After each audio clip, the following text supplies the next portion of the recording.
Welcome to the Character Chronicles, the People Show. Checking the pulse of Husker Nation, brought to you by DPS Construction, your local concrete experts. Check them out at dpsconstruction.net. And I got a special guest with me today, but before we dive into a five-time national champion and College Football Hall of Famer, if you missed my interviews last week with Prince Amukamara and Roy Halou, go back and check them out. And then in a couple days, I'll be releasing my interview with Tony White or Marcus Satterfield. I'm going to interview them both. I'm not sure which one's going to come first. I may throw Tony out there first and then Marcus in a couple of weeks. But check those things out in the near future. But today, I want to get to our special guest. Like I mentioned, College Football Hall of Famer, three-time national champ as a head coach, Mr. Tom Osborne. How you doing, Coach? I'm doing fine, Adam. Well, I appreciate you joining me. And my first question right off the top, we got a new head coach in Nebraska. So what are your first impressions of Matt Rhule, and what do you think the biggest thing he'll try to improve on in year one as Nebraska's new head coach? Well, I've interacted with Matt several times in the last few months, and I've been impressed with him. And anyway, some people say, well, you've been impressed before, and yeah, that's true, but the things I like about Matt are that, number one, he's a very hard worker. And people may say, well, what's so new about that? But Nebraska's got some uniqueness about it in that we have 1.8 million people. And so we might have 3 or 4 fairly highly rated recruits in the state, and then some others that are potential great players, but they're not there yet. Whereas a lot of schools are going to have maybe 15 or 20 highly rated players within a short distance. And so you have to work hard at recruiting, and I think they've done that. And I like the idea that he's going to probably do a few things with a tight end and a fullback. I don't know if that's going to be the whole part of his offense, but I think he's going to do part of that. I think that he understands that you have to be able to run the ball and maintain some ball control. That one thing that I remember we played a game, I think last year, where Illinois had the ball 100 snaps and we had it 50. And that wears your defense down. And so you have to be able to grind the ball out at times, and of course you want to have a good passing game too. But so I think his approach has been good. He's he's a likable guy. I think he'll relate well to players, and so as I would say, my impressions are definitely very positive.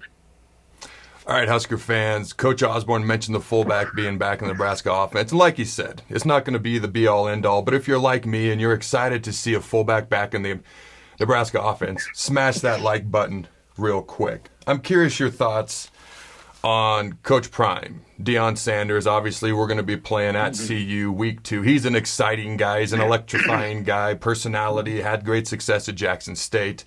Do you think Coach Prime, in the next 3 to 4 years, let's say, it's going to take time to build Colorado back up all over. He's overhauled 95% of that roster, it seems. But in the next 3 to 4 years, do you think he can have Colorado, especially with USC, UCLA gone from the Pac, what I assume would be the Pac-10 at that time? Okay, do you think he can have Colorado in the conversation at least, or potentially competing for championships in the Pac-10 sometime in the next 3 to 4 years? Well, anything's possible. I know that he has lost a lot of players and brought a lot of players in. I guess you'd wonder a little bit, is with that amount of turnover, is that going to be good or not so good? And obviously, he thinks it's what he needed to do. But a lot of change, a lot of volatility, and he does have a track record down at Jackson State, and I'm assuming he's a good coach. And I've also heard talk about Colorado trying to go to the Big 12. And the Pac-12 or Pac-10, as you say, if they lose another team or two, which they could, like Oregon or Washington, they're in big trouble and may I wouldn't say they're going to fall apart completely, but it's going to be hard for them to survive without the marquee schools. So we'll have to see, and I would say Colorado's in a little bit of a volatile situation right now as far as where they're going to end up. All right, ladies and gentlemen, real quick, just so you know, the website's coming out. I've been promoting it for a while. It's August 15th. August 15th, just over a week. CharacterChronicles.com will be launching.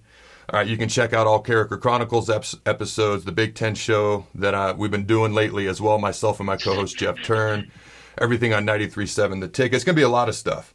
Okay, Connor Hayden from Corn Craze is going to be on the site. John Johnston, who's not boring at all, quite entertaining. Ashley Spitznagel, her awesome artwork will be on the website as well.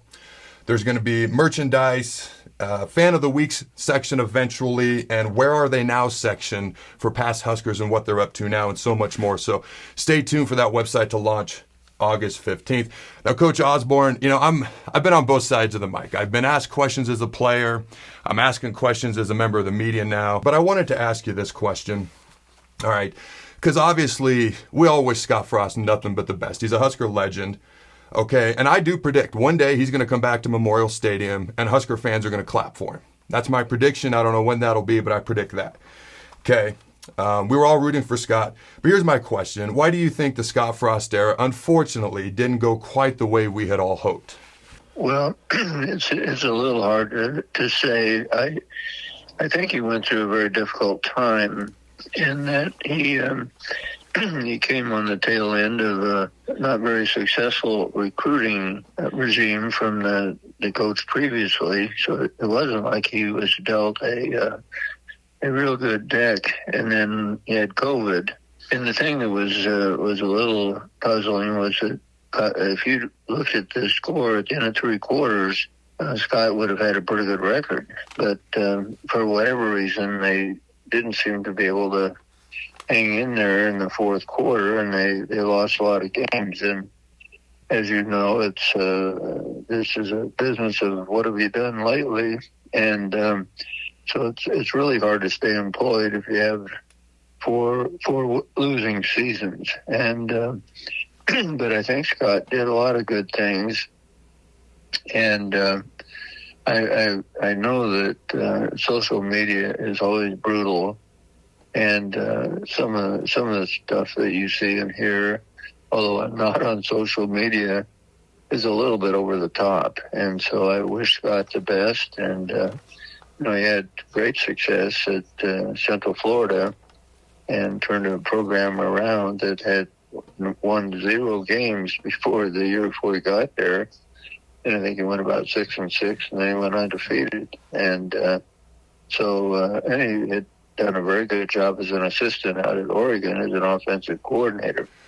There's a lot of great points there. And again, we wish Scott Frost nothing but the best wherever he lands up with his next job opportunity. All right, now I want to look back at some of the teams that you coached. In your opinion, what's the best team you ever had that maybe didn't win the national title? Was it 82, 83, 93? I mean, in your opinion, what team sticks out in your mind? Well, probably 82, 83. We were 12-1. We lost the game back to Penn State on their home field, and there were a couple of calls there that didn't go our way, certainly. Yeah. And so if you win that game, which we certainly could have, I would imagine we would have been in the conversation for a national championship. And then, of course, 83. We went down and played Miami. What was their home field, too? That was one thing that I think a lot of times people didn't realize. The Orange Bowl for a long time was in Miami Stadium. And I remember talking to Howard Schnellenberger, and he said, he figured that playing in Miami, particularly that time of year, it was about a 10-point advantage, because we would be coming out of humidity levels of 10, 15% in Nebraska, and you'd be going into 85, 90, 95% humidity in Miami. Yep. It wasn't the heat; it was the humidity, and we, for whatever reason, fell behind. I think we were down 17-0 early in the game, and we kept clawing back. Mike Rozier got hurt, and then we ended up going for 2 points at the end and didn't quite get it done. I knew what they would be in. I knew they'd be tight man-to-man defense, and the guy who was covering Irving Fryer on a slant pattern, for some reason, came off of him and got a fingertip on the ball that was going to Jeff Smith in the flat. And so it's just one of those things. I think probably most of the time we convert that 2 points, but in that case we didn't. And but I felt good about those two teams because I knew we played at a high level. And probably the third team that I would say certainly would be in that category would be the '93 team, because we played well. We were undefeated. We went down and played Florida State in Florida, and I remember, coaches sometimes complain about officiating, and this is not an alibi. We didn't win the game, but we sent the film and conference commissioners, and they're an independent grading body, and I said, tell me what you think. And they came back and they said, well, there were 13 bad calls in the game and 10 went against Nebraska. We had a punt return for a touchdown that was called back, and they had a potential fumble to one into the end zone, and we recovered it. But they were awarded a touchdown. So it was close, and they had a great team. They had a lot of great players, and I was very proud of our team that year. The only thing that's unfortunate is those guys, a lot of them, Trev Alberts was one of them, that didn't have another chance. That was their last chance at a national championship. And so I'd say those three teams there, even though we didn't win national championships, we played at a pretty high level, and those were all very good teams that didn't get the championship.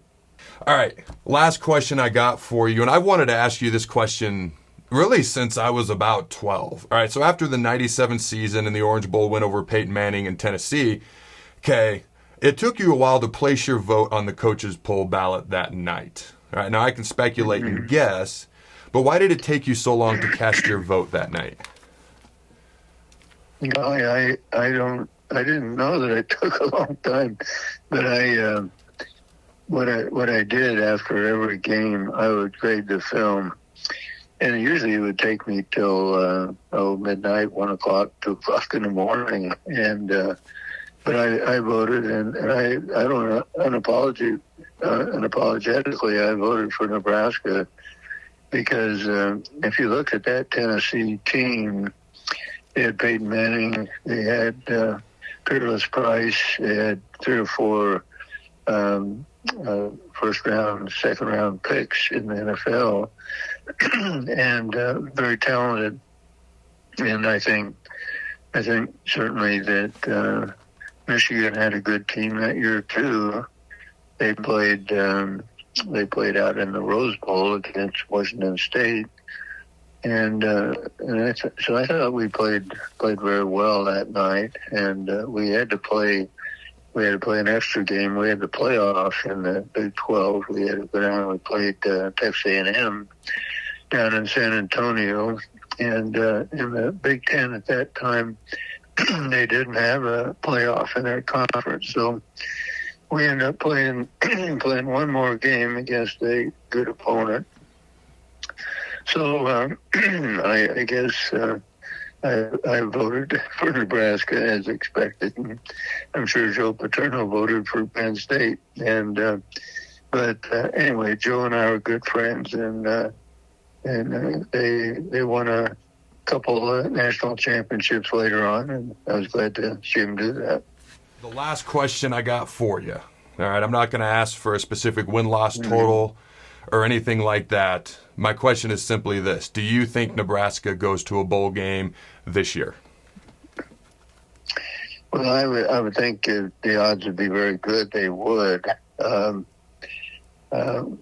think the talent level certainly probably isn't what it is in 4 or 5 of the top schools in the country, but I think we have some good players, and I think that we have a good coaching staff.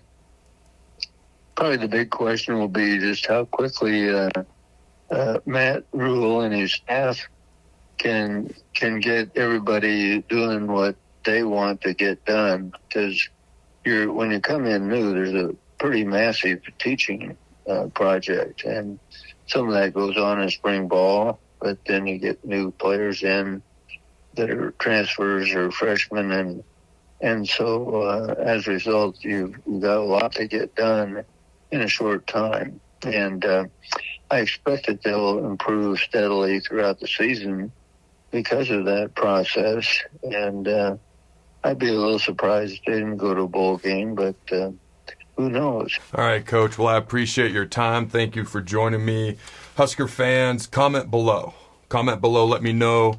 Obviously, I hope you enjoyed this interview. Let me know if you enjoyed it. But also let me know, Facebook, Twitter, YouTube, the comments below, what questions you want me to ask Nebraska defensive coordinator Tony White when I have him on here in the near future, and offensive coordinator Marcus Satterfield as well. Let me know in the comments below. And until next time, Husker Nation, go Big Red. And always remember, throw the bones. If you're a diesel mechanic, CDL driver, or concrete finisher looking for work in the Omaha metro area, DPS Construction is the employer for you. If you're a general contractor, building owner, or property manager looking for concrete repair or work done in the Omaha metro area, such as street paving, building floors, and parking lots, check out dpsconstruction.net.